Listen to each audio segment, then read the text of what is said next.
ایک بیٹا اپنی ماں سے دعا کے لیے عرض کرتا ہے کہ ماں میں حج پر جا رہا ہوں، میرے لیے دعا کرو۔ ماں نے بیٹے کو کہا کہ اللہ پاک تمہیں کامیاب کرے اور تمہارا حج قبول فرمائے۔ بیٹا یہ سن کر رونے لگا۔ بیٹا کہنے لگا، ماں مجھے ڈر لگتا ہے۔ ماں بولی، بیٹا کیوں ڈرتے ہو؟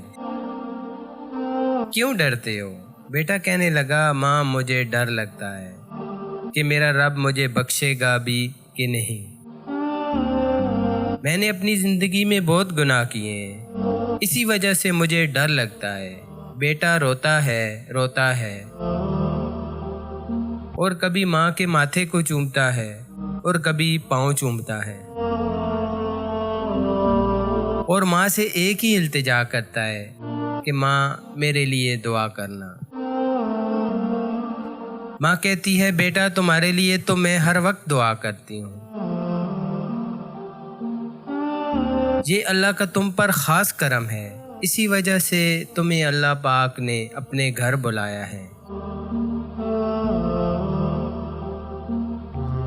اگر تم پر اللہ کا کرم نہ ہوتا اور تمہاری بخشش نہ کرنی ہوتی تو اللہ پاک تمہیں اپنے گھر نہ بلاتا۔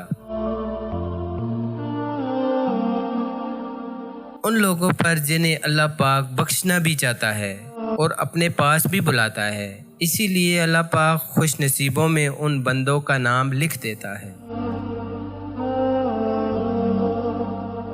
جس کو اپنی بارگاہ میں بلاتا ہے، بیٹا پھر بھی خوف سے روتا ہے اور کہتا ہے، ماں مجھے ڈر لگتا ہے، میری بخشش کے لیے دعا کرنا، پتہ نہیں میری آخرت کیسی ہوگی، میرے ساتھ کیا ہوگا، میں بہت گناہ گار ہوں، مجھے اپنے گناہ یاد آتے ہیں، تو میں حج کے سفر میں جو رب کی بارگاہ ہے اس پر جانے سے ڈرتا ہوں۔ یہ بات کرتے ہوئے ماں اور بیٹا روتے ہیں۔ آخر ماں نے بولا، بیٹا اللہ پاک تم سے راضی ہے، جاؤ اللہ پاک تمہارا حج قبول فرمائے، آمین، اور تمہاری ساری عبادتیں بھی قبول فرمائے۔ یہ بات کہتے ہوئے ماں نے اپنے بیٹے کو رخصت کیا اور کہا، میری دعائیں ہر وقت تمہارے ساتھ ہیں۔ تب جا کر کہیں اس ماں کے بیٹے کو سکون ملا اور قرار ملا اور اس نے سکھ کا سانس لیا۔ میرا تو حج قبول ہو گیا اور میری ماں کی دعائیں بھی میرے ساتھ ہیں۔